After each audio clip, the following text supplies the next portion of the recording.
29 अप्रैल की डेडलाइन खत्म। अटारी बॉर्डर से 537 पाकिस्तानी गए वापस। तो फिर सीमा हैदर यूपी में कैसे रह गई? क्यों वो नहीं गई पाकिस्तान? कहां फंस रहा पेच? वजह जानकर आप रह जाएंगे दंग।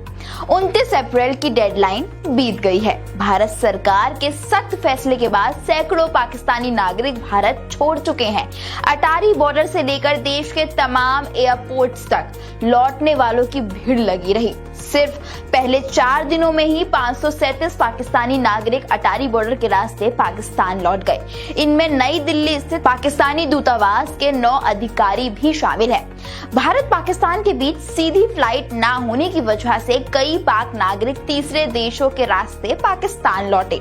उत्तर प्रदेश से भी 118 पाकिस्तानी नागरिकों की पहचान कर उन्हें देश से बाहर भेजा गया। लेकिन इन 118 नामों में से एक नाम नहीं था, सीमा हैदर। वही सीमा हैदर जो एक वक्त देश के हर न्यूज चैनल की हेडलाइन थी। सीमा की कहानी किसी फिल्मी स्क्रिप्ट से कम नहीं। पाकिस्तान की रहने वाली सीमा हैदर बिना वीजा के भारत आ गई, अवैध रूप से। लेकिन इतना ही नहीं, वो यहाँ एक युवक से प्रेम कर बैठी, शादी कर ली और अब खुद को भारत की बहू कहती हैं। अब वो सीमा हैदर नहीं, वो सीमा मीणा बन चुकी है। अब सवाल ये है कि जब वैध वीजा वाले पाकिस्तानी चुन चुन कर वापस भेजे जा रहे हैं, तो बिना वीजा वाली सीमा भारत में कैसे रह गई? इसका जवाब भारत सरकार के एक हालिया फैसले में छिपा है। 23 अप्रैल को विदेश सचिव के प्रेस कॉन्फ्रेंस में ऐलान हुआ कि भारत में रह रहे पाकिस्तानी नागरिकों के सभी 14 कैटेगरी के वीजा रद्द कर दिए गए हैं। इसका मतलब जिनके पास वैध वीजा है उन्हें वापस जाना होगा। लेकिन सीमा के पास तो वीजा था ही नहीं। उन्होंने तो सरहद पार की थी, बिना दस्तावेज, बिना अनुमति।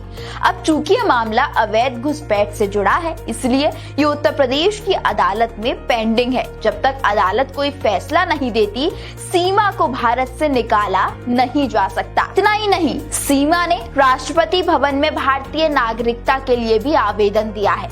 ये अर्जी पहलगाम हमले से पहले की है और जब तक उस पर फैसला नहीं आता, तब तक सीमा को देश से बाहर भेजना कानूनी रूप से संभव नहीं है। हाल ही में सीमा ने एक वीडियो जारी कर प्रधानमंत्री नरेंद्र मोदी और मुख्यमंत्री योगी आदित्यनाथ